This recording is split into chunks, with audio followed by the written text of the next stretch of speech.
Good morning, student. Today we will learn another important topic of grammar, reported speech. The art of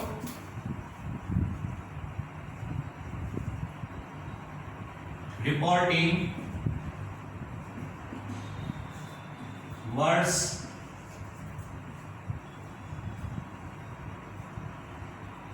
of speaker.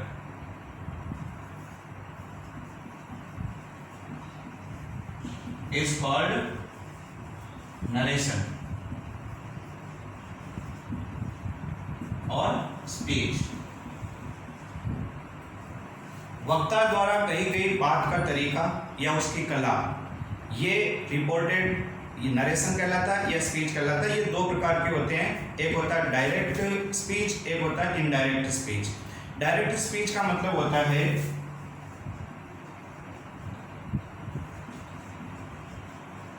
जब वक्ता द्वारा कही गई बात को शब्द से ज्यों का त्यों कहा जाता है, उसमें किसी प्रकार का परिवर्तन नहीं किया जाता है, उसको डायरेक्ट स्पीच कहते हैं। एग्जाम्पल के तौर पे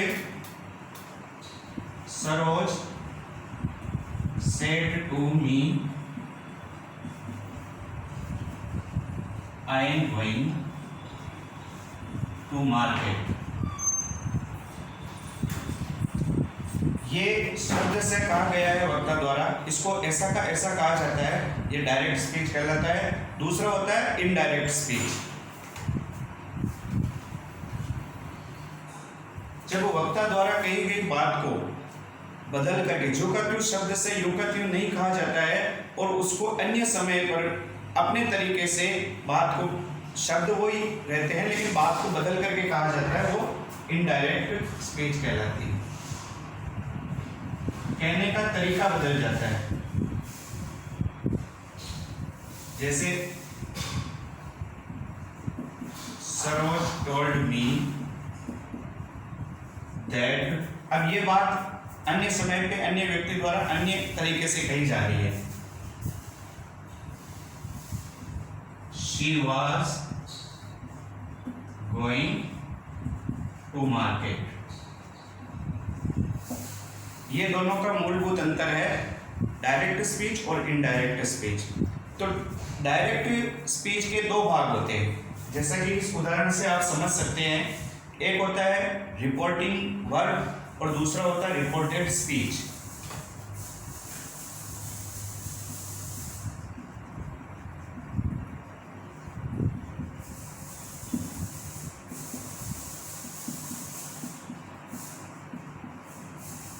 दूसरा होता है रिपोर्टेड स्पीच।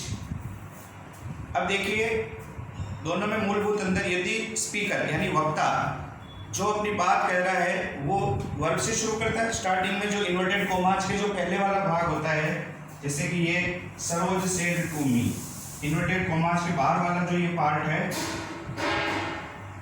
ये कहलाएगा रिपोर्टिंग वर्ब, इसमें रिपोर्टिंग की जा रही है। और इन्वर्टेड कॉमास के जो अंदर वाला दूसरा भाग है ये कहलाएगा रिपोर्टेड स्पीच, क्या बात कही गई है। तो इस प्रकार से आपको ये समझना होगा रिपोर्टिंग वर्ब और रिपोर्टेड स्पीच में क्या अंतर है। इन्वर्टेड कॉमास के बाहर वाला रिपोर्टिंग वर्ब कहलाता है, इन्वर्टेड कॉमास के अंदर वाला जो पार्ट है वो रिपोर्टेड स्पीच कहलाता है। अब डायरेक्ट से इनडायरेक्ट बनाते समय 5 प्रकार के वाक्य हैं जिनको हम बदल सकते हैं या बदला जाता है। वो वाक्य किस प्रकार के हैं, कौन कौन से, ये समझिए। पहला है सिंपल सेंटेंस। सिंपल सेंटेंस का मतलब होता है जिसके अंदर सब्जेक्ट, हेल्पिंग वर्ब और ऑब्जेक्ट होता है, वो सिंपल सेंटेंस कहलाता है। ये इसकी पहचान है। इसको बदलते समय कुछ विभिन्न प्रकार की चीजें होती हैं। दूसरा है इंटरोगेटिव सेंटेंस, यानी कि प्रश्नवाचक वाक्य। प्रश्नवाचक वाक्य दो प्रकार के होते हैं। पहला जो हेल्पिंग वर्ब से शुरू होता है जिसका आंसर यस नो में आता है, और दूसरा होता है जो WH वर्ड से शुरू होता है जिसका विस्तृत आंसर आता है, अलग से आंसर आता है। वो इंटरोगेटिव सेंटेंस दो प्रकार के हो गए। तीसरा होता है इंपेरेटिव सेंटेंस, यानी कि निवेदन, आदेश, सुझाव, इस प्रकार के जो वाक्य होते हैं वो वाक्य इंपेरेटिव सेंटेंस कहलाते हैं। इनकी पहचान होती है कि वाक्यों के शुरुआत में वर्ब आती है, यानी कि वर्ब से वो वाक्य शुरू होते हैं, या प्लीज या काइंडली से शुरू होते हैं, या फिर डोंट लग करके वर्ब आती है, यानी किसी चीज को मना किया जा रहा है, निषेध किया जा रहा है, तो उसमें डोंट लगा करके वर्ब आती है। ऐसे सेंटेंस क्या कहलाते हैं? Imperative sentence. अब होते हैं ऑपरेटिव सेंटेंस, यानी कि इच्छा कामना वाले जो वाक्य है वो ऑपरेटिव सेंटेंस कहलाते हैं। इसके अंदर विश होती है और ऐसे शब्द इसके अंदर आते हैं मैं, जिसके अंदर किसी प्रकार की इच्छा हो, या कोई कामना कर रहा हो, या कोई आशीर्वाद दे रहा हो, ब्लेसिंग कर रहा हो, ऑपरेटिव सेंटेंस कहलाते हैं। फिर आता है एक्सक्लेमेटरी सेंटेंस। पांचों प्रकार का वाक्य होता है जिसके अंदर किसी भावना को व्यक्त किया जाता है, एक्सक्लेम किया जाता है, अचानक से भाव परिवर्तन होते हैं। इसके अंदर जो शब्द आते हैं इसकी पहचान है हुर्रा, ओ, अलास, है, जिसके अंदर या तो बहुत ज्यादा दुख प्रकट होता है, बहुत ज्यादा खुशी प्रकट होती है, या बहुत ज्यादा सरप्राइज प्रकट होता है, यानी कि आश्चर्य प्रकट होता है। इस प्रकार के वाक्य एक्सक्लेम किए जाते हैं, यानी भाव बदल जाते हैं चेहरे के, वो एक्सक्लेमेटरी सेंटेंस कहलाते हैं। अब हम ये जानते हैं कि डायरेक्ट से इनडायरेक्ट बनाते समय हमें वाक्य के अनुसार, वाक्य किस किस प्रकार के हैं उनके अनुसार क्या क्या परिवर्तन करने हैं। तो सबसे पहले हम ये जानते हैं कितने परिवर्तन कहाँ कहाँ होते हैं। मूल रूप से डायरेक्ट से इनडायरेक्ट बनाते समय 5 प्रकार के परिवर्तन होते कम से कम। सबसे पहला होता है ये जो रिपोर्टिंग वर्ब है, आगे का सेंटेंस इन्वर्टेड कोमास के बाहर वाला, इसकी वर्ब में परिवर्तन होता है। सेड टू या किसी भी टेंस का हो ये वाक्य, ये चीज आप ध्यान रखें कि रिपोर्टिंग वर्ब के टेंस में कोई बदलाव नहीं होता है।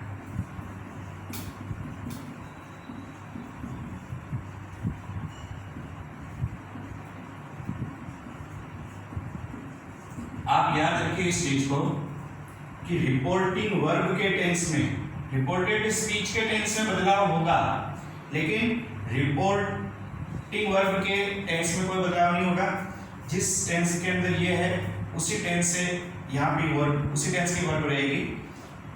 दूसरा है रिपोर्टिंग वर्ब का जो भाव है उस भाव के अनुसार हम इस सेड टू को बदल करके इसकी जगह हम अन्य जो जिस प्रकार का वाक्य, जैसे सिंपल वाक्य है या अफर्मेटिव वाक्य या उसके अलावा इंट्रोगेटिव सेंटेंस है, इंपेरेटिव सेंटेंस है, ऑपरेटिव, एक्सक्लेमेटरी, उनके अनुसार ये शब्द परिवर्तित हो जाता है। उदाहरण के तौर पे हम समझे तो यहाँ पे टोल्ड हो सकता है, साधारण वाक्यों में क्वेश्चन के अंदर ये आस्क्ड हो सकता है, और वो इंपेरेटिव सेंटेंस है तो उसके अंदर रिक्वेस्टेड हो सकता है या एडवाइज्ड हो सकता है, ऑर्डर्ड हो सकता है, एक्सप्लेन्ड हो सकता है। इस पहला परिवर्तन अपना है ये फर्स्ट चेंज, रिपोर्टिंग वर्ब को परिवर्तित करना। ये वाक्य के अनुसार अलग अलग तरीके से होगा। दूसरा चेंजेस होता है कनेक्टिव, यानी कि कंजक्शन। हमें यहाँ पे कंजक्शन लगाना पड़ेगा दोनों वाक्यों को इनडायरेक्ट बनाते समय। जब एक कर दिया जाता है, इन्वर्टेड कोमा हटा दी जाती है और इन दोनों वाक्यों के बीच में हमें कंजक्शन लगाना पड़ता है। वो कंजक्शन वाक्य के अनुसार अलग अलग वाक्यों में अलग अलग लगेगा। दैट भी हो सकता है, कौन से वाक्य में क्या लगेगा ये हम आगे इस पर बात करेंगे। इफ हो सकता है, टू हो सकता है।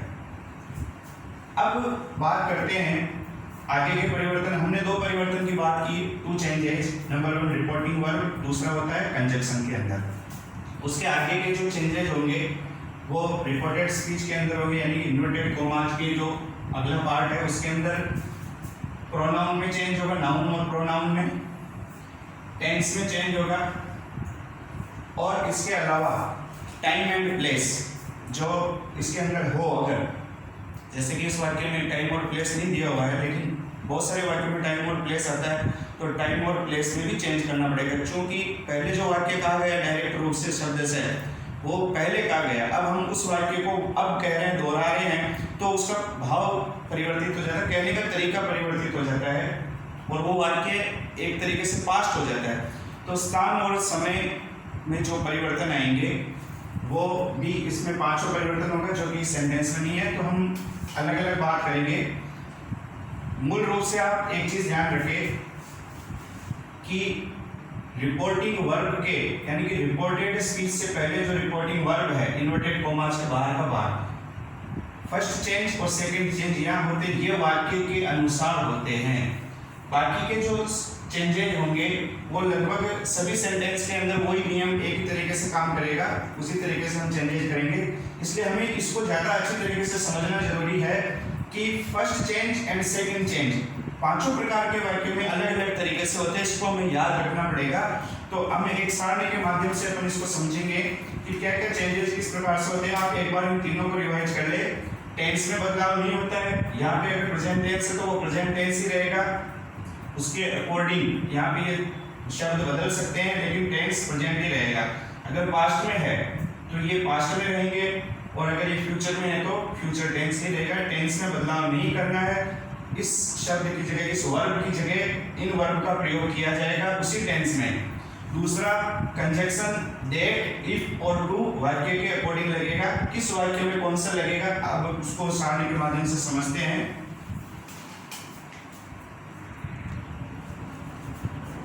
रिपोर्टिंग वर्ब से जो चेंजेज होते हैं वर्ब में, उसमें वाक्य के अनुसार चेंजेज होते हैं। हमने अभी पहले बात की थी वाक्य 5 प्रकार के होते हैं। सिंपल सेंटेंस जिसकी पहचान आपको बताई गई थी, सब्जेक्ट, उसके बाद वर्ब या हेल्पिंग वर्ब और उसके बाद ऑब्जेक्ट आता है। सेकंड नंबर पे इंटरोगेटिव सेंटेंस, प्रश्नवाचक वाक्य 2 प्रकार के होते हैं, हेल्पिंग वर्ब से शुरू होने वाले, डब्ल्यूएस से शुरू होने वाले, इंपेरेटिव सेंटेंस जो कि प्लीज या काइंडली से शुरू होते हैं या डायरेक्ट वर्ब से शुरू होते हैं या डोंट प्लस वर्ब से शुरू होते हैं। इसके अंदर निवेदन किया जाता है, किसी प्रकार का ऑर्डर दिया जाता है या कोई एडवाइस या सजेशन दिया जाता है। ऑपरेटिव सेंटेंस के अंदर इच्छा की जाती है, कामना की जाती है, कोई आशीर्वाद या ब्लेसिंग दी जाती है। एक्सक्लेमेटरी सेंटेंस में किसी प्रकार का भाव, जो एक्सक्लेम्ड भाव होता है उसको प्रदर्शित किया जाता है। तो अपन बात करते हैं सिंपल सेंटेंस में। अपना फर्स्ट चेंज जो है वो है रिपोर्टिंग वर्ब में के वर्ब में चेंजेस करते हैं। देखिए अभी पहले बात कही थी कि टेंस में कोई चेंज नहीं होगा, जिस टेंस के अंदर बात करते हैं इसकी, जिस टेंस में वो आया हुआ है यानी से टू यानी प्रेजेंट टेंस के अंदर आया हुआ है तो हम इसको परिवर्तित करके टेल्स कर देंगे। मान लीजिए ये सेज टू आया है, सिंगुलर के साथ सेज टू आता है तो अपन इधर टेल्स कर देंगे। और अगर ये फ्यूचर सेंटेंस के अंदर यानी कि विल से टू तो अपन इसको कर देंगे विल टेल। विल की जगह शेल भी हो सकता है, शेल से टू फ्यूचर में दोनों, तो इधर विल की जगह शेल हो जाएगा, शेल टेल। और अगर पास्ट के अंदर है तो सेड टू, मोस्टली जो सेंटेंस आते हैं वो पास्ट में आते हैं, सेड टू वाले इसमें अपन कर देंगे टोल्ड। तो आपको ये चीज़ विशेष तौर पे ध्यान रखनी है, सेड टू की जगह टोल्ड हो जाएगा, पास्ट का पास्ट रहेगा। लेकिन अब एक विशेष बात है जो कि आप नोट कर लीजिए कि रिपोर्टिंग वर्ब में, रिपोर्टिंग वर्ब के बाद यानी से, सेज, विल से, सेल से और सेड, इनके बाद टू शब्द है तो ही आपको ये चेंजेस करने हैं, ये लगवाने हैं। अदरवाइज आप सेम इनको वैसा का वैसा लिख देंगे, इसमें कोई परिवर्तन नहीं करते हैं। अगर टू नहीं है, केवल से लिखा हुआ है तो अपन इसको से का से ही लेने देंगे। से टू है, सब आप देखिए इसके अंदर सब में टू है तो हमने इसको टेल की फॉर्म में परिवर्तन कर दिया। अगर नहीं है तो ऐसे कैसे रहेगा, इसमें परिवर्तन नहीं करना है। तो ये अपना सिंपल सेंटेंस के लिए था। याद रखिए, आप एक उदाहरण में इसका यहाँ पे लिख देता हूँ, आपको याद रहेगा कि सेड टू की जगह आपको टोल्ड करना है। ये पास्ट का अधिकांश वाक्य इसी फॉर्म में आते हैं। चलिए अपन बात करते हैं आगे। दूसरा सेंटेंस अपना इंटरोगेटिव यानी कि प्रश्नवाचक। दो प्रकार के होते हैं। प्रश्न में आपको सेड टू की जगह करना है आस्क्ड या इंक्वायर्ड, दोनों में से कुछ भी कर सकते हैं। सेड टू की जगह करना आपको आस्क्ड या इंक्वायर्ड। तीसरा सेंटेंस है अपना इंपेरेटिव। ये फर्स्ट चेंज है, जैसे कि आपको पहले बताया था रिपोर्टिंग वर्ब में अपना पहला परिवर्तन होता है, वाक्य के अनुसार अलग अलग होता है। दो प्रकार के वाक्य अपन ने समझ लिए। सिंपल सेंटेंस में सेड टू की जगह आपको टोल्ड लगाना है। दूसरा था अपना इंटरोगेटिव, उसके अंदर आपको आस्क्ड या इंक्वायर्ड लगाना। तीसरा आता है इंपेरेटिव सेंटेंस, यानी कि कोई रिक्वेस्ट हो, कमांड हो या किसी प्रकार की ऑर्डर हो या सजेशन हो, एडवाइस हो, तो इसके अंदर आपको इस वर्ब में उस वाक्य के भाव के अनुसार, मान लीजिए उसके अंदर ऑर्डर है तो आप ऑर्डर्ड कर देंगे। वाक्य को पढ़ने के बाद आपको ऐसा लगे कि इसके अंदर रिक्वेस्ट की जा रही है, प्लीज या काइंडली शब्द आए हुए हैं, या कोई बड़ा व्यक्ति छोटे व्यक्ति से अपनी बात कह रहा है तो वो ऑर्डर होगा, और छोटा व्यक्ति बड़े से कोई अपनी बात कह रहा है तो वो रिक्वेस्ट होगी। कमांड हो सकता है, यानी कोई अधिकारी या सेना का अधिकारी अपने अधीनस्थ अधिकारी को कोई बात कह रहा है तो वो कमांड हो सकती है। एडवाइस हो सकता है, सजेस्टेड हो सकता है। इस प्रकार ये तीसरा जो अपना इंपेरेटिव सेंटेंस था, इसके अंदर फर्स्ट जो परिवर्तन है वो इनमें से कोई भी वाक्य के भाव के अनुसार, जिस प्रकार का वाक्य है उसके भाव के अनुसार। अगला है अपना ऑप्टेटिव सेंटेंस। जैसे कि आपको बताया था कोई इच्छा या कामना की जाती है तो आप यहाँ पे रिपोर्टिंग वर्ब में विश्ड कर देंगे, इच्छा करना। अगला आता है एक्सक्लेमेटरी। इसके अंदर तीन प्रकार के भाव हो सकते हैं। बहुत ज़्यादा खुशी हो रही है, बहुत ज़्यादा दुख हो रहा है, या बहुत ज़्यादा सरप्राइज हो रहा है, बहुत आश्चर्य की बात हो, तो हम इसको लिखेंगे एक्सक्लेम्ड विद। ये शब्द तो आपको लगाना ही है सेड टू की जगह एक्सक्लेम्ड। अब विद तीन चीज़ें जैसे कि मैंने आपको बताई थी, उस भाव के अनुसार वाक्य को जब आप पढ़ेंगे तो आपको पता चल जाएगा कि उसके अंदर बहुत ज़्यादा खुशी हो रही है तो आप लिखेंगे एक्सक्लेम्ड विद जॉय। और यदि उसके अंदर बहुत ज़्यादा दुख हो रहा है किसी प्रकार का कि ओ हम मैच हार गए या वह गिर गया, एक्सीडेंट हो गया, तो आप सोरो लिखेंगे एक्सक्लेम्ड विद सोरो। हम मैच जीत गए तो आनंद की बात है, जॉय लिखेंगे। और बहुत ज़्यादा आश्चर्य की बात है तो एक्सक्लेम्ड विद सरप्राइज, यानी कि आपको ऐसा लग रहा अरे क्या सुंदर कार है, तो व्हाट ए ब्यूटीफुल कार, यहाँ पे सरप्राइज आप लगा सकते हैं। ये अपने फर्स्ट चेंजेस है, आप इनको वाक्य के अनुसार याद कर लेंगे। डायरेक्ट इनडायरेक्ट में सबसे इम्पोर्टेंट जो चीज़ें गलती जहाँ पे होती है वो इन दोनों चेंजेस के अंदर होती है। बाकी के जो आगे के तीन चेंजेस है जो रिपोर्टेड स्पीच के अंदर होते हैं वो कॉमन होते हैं, इसलिए उनको एक ही बार में आप समझ जाएंगे। लेकिन इसके अंदर वाक्य के अनुसार, सेंटेंस के अनुसार होते हैं, इसलिए इसमें आपको थोड़ा सा याद रखना पड़ेगा। आप नोटबुक में इसको अच्छी तरीके से नोट कर लें और इसकी बार बार रिवाइज करें, इसको बार बार इसकी प्रैक्टिस करें तो आपको समझ में आ जाएगा। अब आते हैं अपन कंजक्शन के अंदर। सिंपल सेंटेंस के अंदर जब हम वाक्य को कनेक्ट करते हैं, दोनों वाक्यों को इन्वर्टेड कॉमा हटाने के बाद जब उनको एक करते हैं तो यहाँ पे सिंपल सेंटेंस के अंदर हम उनको दैट से जोड़ते हैं। किससे जोड़ते हैं? दैट से जोड़ते हैं। सिंपल सी चीज़ है। इंटरोगेटिव सेंटेंस के अंदर जैसा कि आपको बताया था कि इंटरोगेटिव सेंटेंस में वाक्य दो प्रकार के होते हैं। पहला वाक्य जो कि हेल्पिंग वर्ब से स्टार्ट होता है, जिसका आंसर यस नो में आता है, तो ऐसा सेंटेंस में जो हेल्पिंग वर्ब से, इंटरोगेटिव सेंटेंस हेल्पिंग वर्ब से शुरू हो रहे हैं, उसके अंदर आप इफ या वेदर से वाक्य को कनेक्ट करेंगे। किससे करेंगे? इफ से। और यदि WH वाला है, ये अपन बात करते हैं हेल्पिंग वर्ब वाला, और अगर WH वर्ड वाला क्वेश्चन है इंटरोगेटिव सेंटेंस तो आप उसको उसी WH वर्ड से कनेक्ट कर देंगे। यानी कि वाट से अगर वाक्य प्रश्न शुरू हो रहा है तो वो वाट अब प्रश्न नहीं रहेगा, वो वाट कनेक्टिव के रूप में यानी कि कंजक्शन के रूप में काम करेगा और वो उसी वाट से सेंटेंस कनेक्ट हो जाएगा और वो वाट कंजक्शन बन जाएगा।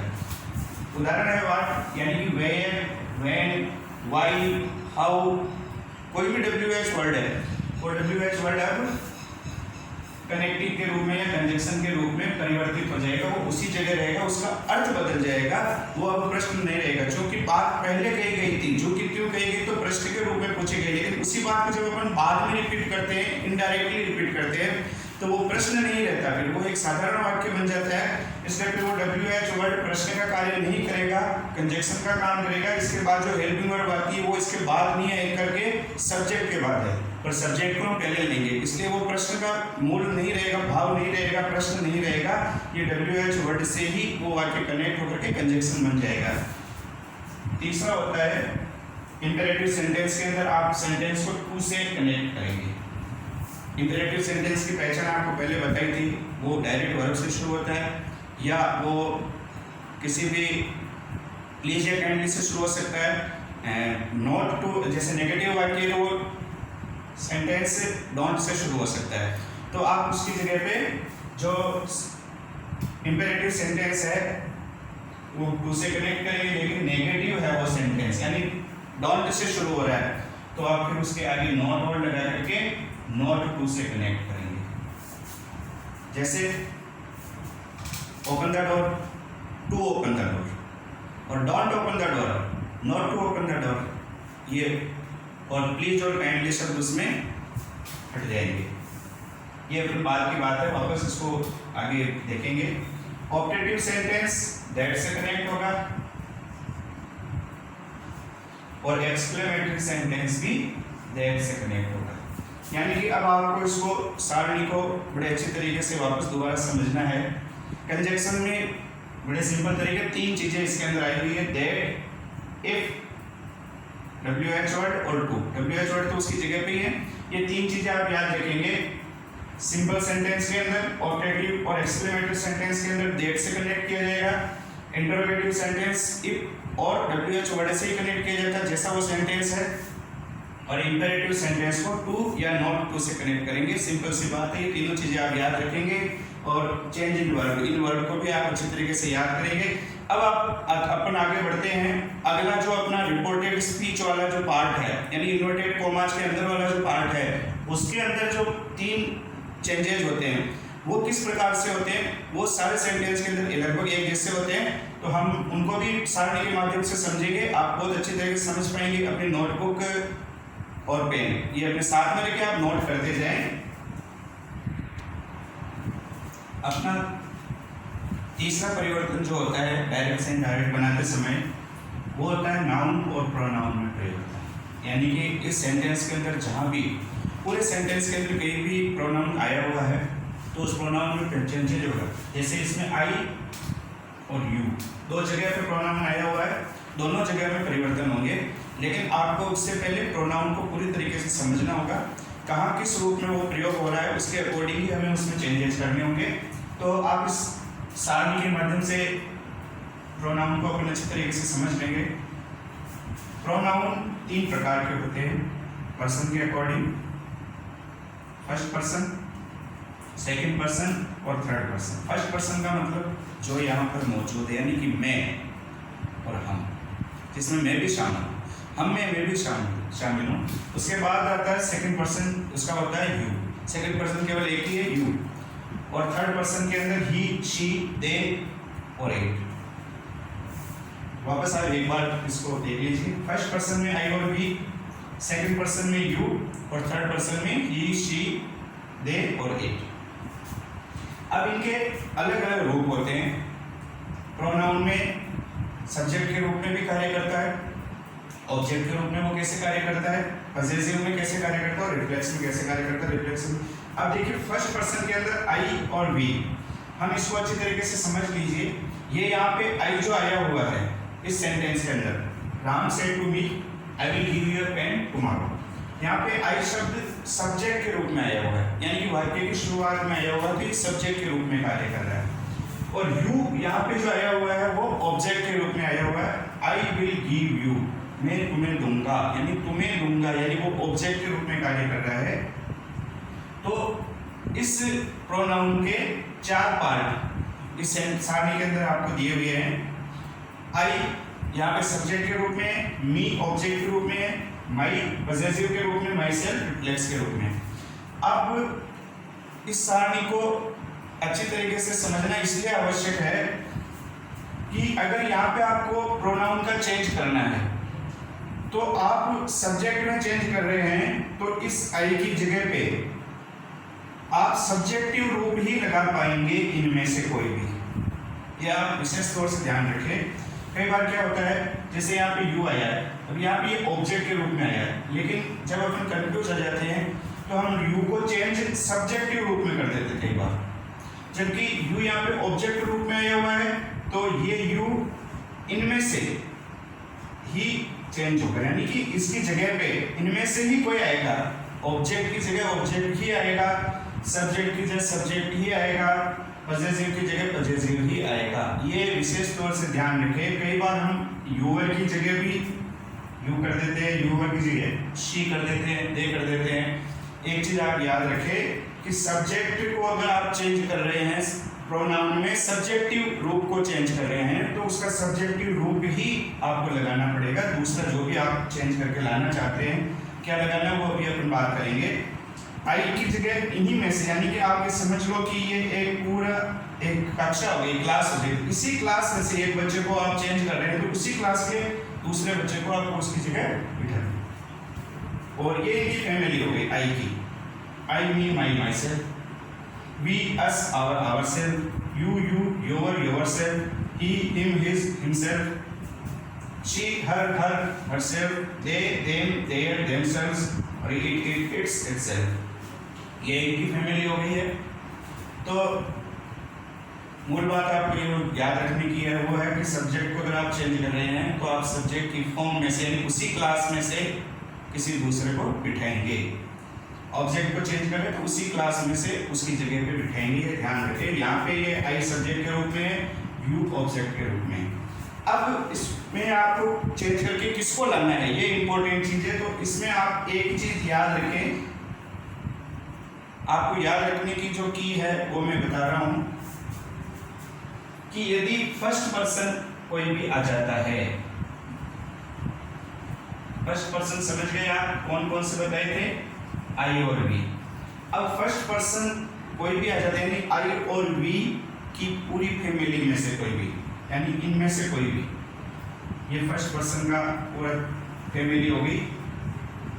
आई मी माई माई सेल्फ, कहीं पे भी इस पूरे सेंटेंस इनमें से कोई भी आया हुआ हो, या we us our ourself में से कोई आया हुआ, यानी आई और वी की फैमिली में से कोई भी, फर्स्ट पर्सन की फैमिली में से कोई भी इस सेंटेंस के अंदर है, तो उसको कहने वाले के अनुसार इस सेंटेंस में वाक्य कौन बोल रहा है, इस वाक्य का सब्जेक्ट कौन है, वाक्य को कहने वाला कौन है, उसको उसकी जगह पे बिठा देते हैं।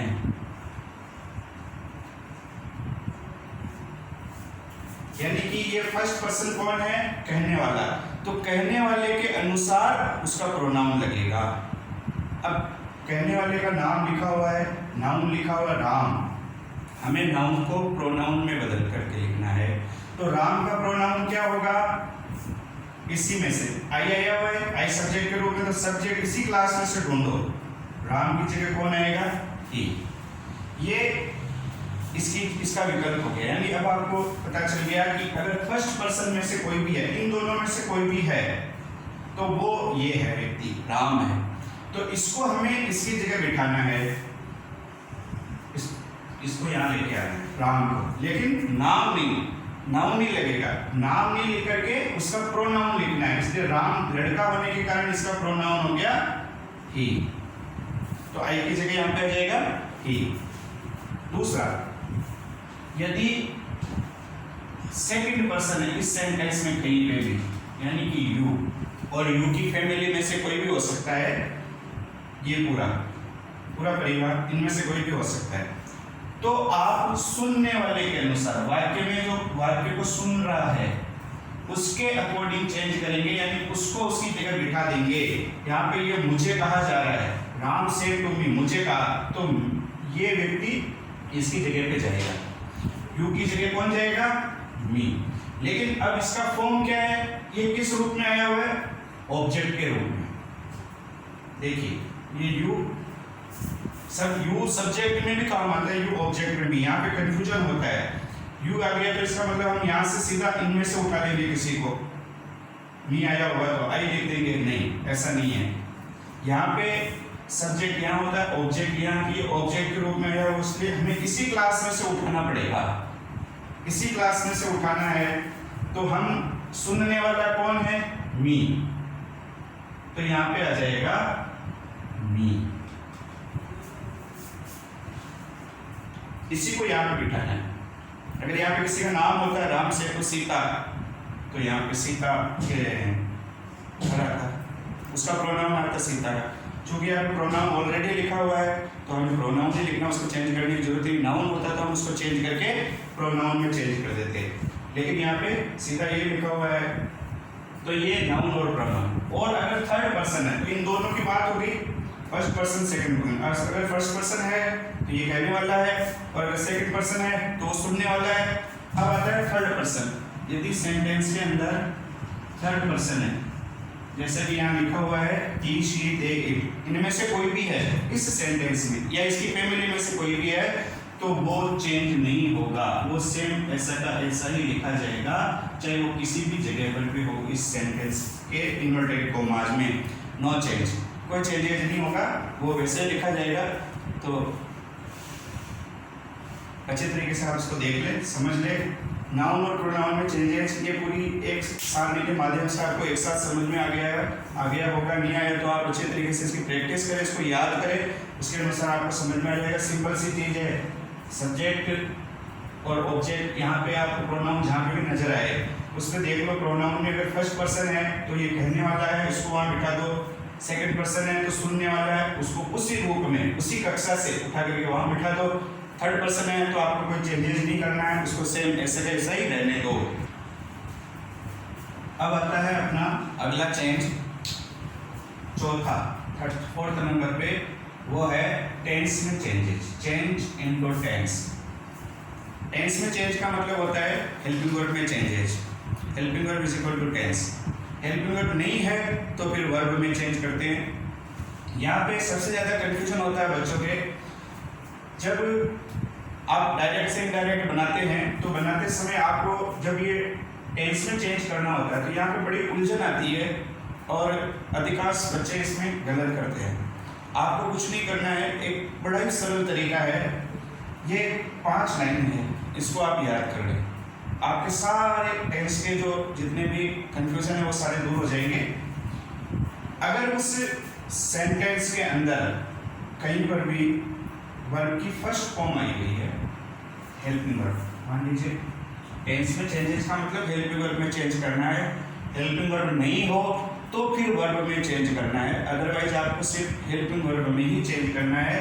हेल्पिंग वर्ब की आपको अगर फर्स्ट फॉर्म आई हुई है तो आपको हेल्पिंग वर्ब की सेकंड फॉर्म लगानी है। ये सिंपल सा तरीका है इसमें, क्योंकि बात पहले कही गई थी उस बात को हम इनडायरेक्टली अब कह रहे हैं, इसलिए वो बात पुरानी हो गई है, पास्ट में हो गई है, इसलिए हम इस वाक्य को पुराना कर देंगे, पास्ट में कर देंगे।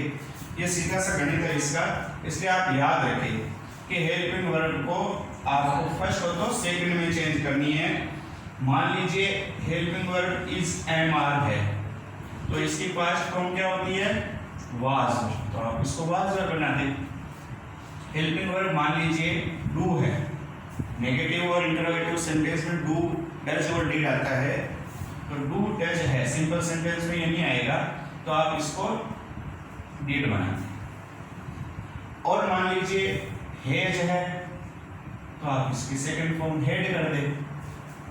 सिंपल सा तरीका, समझ में आ गया। इजमर को वाज करना, डू डज को डिड करना, हेज को हेड करना है। तो पहला काम अपना हो गया, हेल्पिंग वर्ब की फर्स्ट फॉर्म को आप हेल्पिंग वर्ब की सेकंड फॉर्म में कन्वर्ट कर दे।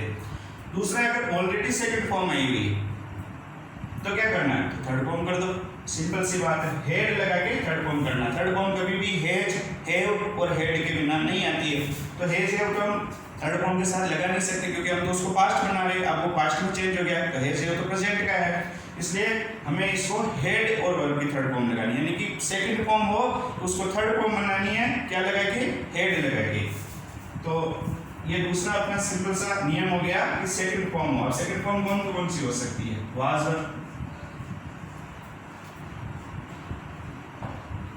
वर्ब हो तो आपको हेड और थर्ड फॉर्म करनी है, क्योंकि ये सेकंड फॉर्म है वाज वर्ब।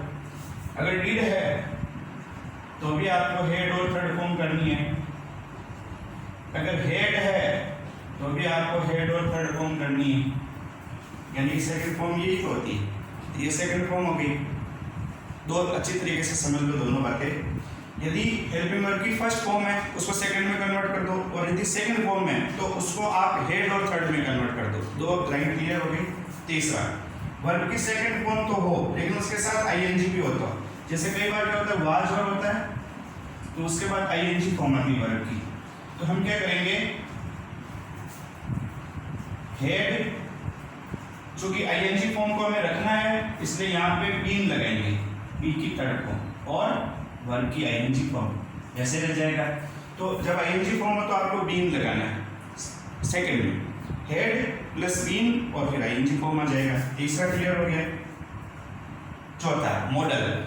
अगर मॉडल कोई भी आया हो, जैसे कि इसमें आया हुआ है विल, मॉडल है, आप उसके सेकंड बना दो। जैसे विल का वुड, कैन का कुड, मे का माइट, शेल का शुड। ये इसमें चेंजेज आप सेकंड फॉर्म के रूप में कर सकते हैं। ये भी सिंपल है। जैसे कि अभी अपनी कहा था कि फर्स्ट फॉर्म हो तो सेकंड बना दो, तो मॉडल की भी अगर फर्स्ट फॉर्म हो तो सेकंड बना दो, वही रूल काम करेगा, मे माइट। लेकिन अगर मॉडल की सेकंड फॉर्म है तो फिर हमें हेड और थर्ड नहीं बनानी है। मॉडल की सेकंड फॉर्म हो तो हमें मॉडल की सेकंड फॉर्म ही रखनी है, उसको चेंज नहीं करना है। जैसे मान लीजिए वुड आया है, ये ऑलरेडी सेकंड है तो आप इसको वुड ही रखेंगे। कुड आया है तो आप इसको कुड ही रखेंगे। शुड आया है तो आप इसको शुड ही रखेंगे। तो ये आप अच्छी तरीके से दिमाग में बिठा ले तो आपकी ये बहुत बड़ा काम, जो डायरेक्ट इनडायरेक्ट में सबसे ज़्यादा गलतियाँ जिसमें होती है, वो पूरा हो जाएगा। याद रखने के लिए कोई कुछ नहीं है, सिर्फ ये 5 चीज़ें याद रखनी है, सिंपल सी चीज़ें। अगर हेल्पिंग वर्ब की फर्स्ट फॉर्म है तो सेकंड में बदल दो, सेकंड फॉर्म है तो हेड और थर्ड में बदल दो, और मॉडल है तो उसको फर्स्ट है तो सेकंड में बदल दो, सेकंड है तो उसको मत बदलो। तो ये 3-4 चीज़ें जो है इसको आप अच्छी तरीके से याद रखेंगे तो ये अपना चौथा जो चेंज है इसका वो भी कंप्लीट हो गया है। अपना अंतिम और अगला जो चेंजेज है वो है change into time and place. ये सिंपल है, आप इसको जो प्रेजेंट है उसको पास्ट में बदल दें। ये सिंपल सी चीज़ आपको अभी समझ में आ जाएगी। अगर उस सेंटेंस के अंदर नाउ आया हुआ है तो आप उसको देन में परिवर्तित कर दे। दिस आया हुआ तो उसको देट बना दे, दीज को दोज बना दे, देर हियर को देर कर दे, अगो को बिफोर कर दे, जस्ट आया हुआ है तो उसको देन में बदल दे, 10 है तो 100 कर दे, कम का गो, टू डे का हो जाएगा दैट डे। उसी तरीके से टू नाइट का हो जाएगा दैट नाइट, यस्टरडे का हो जाएगा द प्रीवियस डे।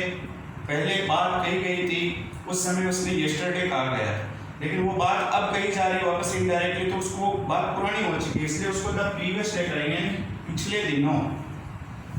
टुमारो का आप करेंगे फॉलोइंग डे, यानी आने वाला दिन। नेक्स्ट डे में फिर वही फॉलोइंग डे आने वाला, और लास्ट उसमें आप करेंगे प्रीवियस। ये सिंपल सी चीज़ है, आप इसको वीडियो को पॉज करके आप इसको नोट भी कर सकते हैं, अच्छी तरीके से इसको याद कर लेंगे। तो ये हमने डायरेक्ट से इनडायरेक्ट बनाते समय 5 प्रकार के जो चेंजेज होते हैं, मूल रूप से वो 5 प्रकार के चेंजेज को बड़ी सरल तरीके से आपको समझाने का प्रयास किया है। आप इसकी प्रैक्टिस करेंगे बार बार, अच्छी तरीके से इसको याद कर लेंगे, तो आपको उसको जब आप प्रैक्टिस करेंगे, सेंटेंस को अपन चेंज करेंगे तो वो आपको समझना बड़ा आसान होगा। इसलिए आप इसको पहले याद करें। अगले वीडियो में हम जितने भी सेंटेंस है, अलग अलग प्रकार के जो सिंपल सेंटेंस है, इंटरोगेटिव है, इंपेरेटिव है, एक्सक्लेमेटरी है, ऑब्जेक्टिव सेंटेंस, इन सब सेंटेंस की प्रैक्टिस करेंगे। अधिक से अधिक सेंटेंस बनाने का पूरा अपना जो वीडियो अगला होगा वो उसी के ऊपर होगा। लेकिन उससे पहले आप इस सारी चीज़ों को नोट करके अच्छे तरीके से दिमाग में बिठा लें, याद कर लें, तो उसके बाद जब हम सेंटेंस बनेंगे तो वो कारगर हो सकेंगे। Thank you very much.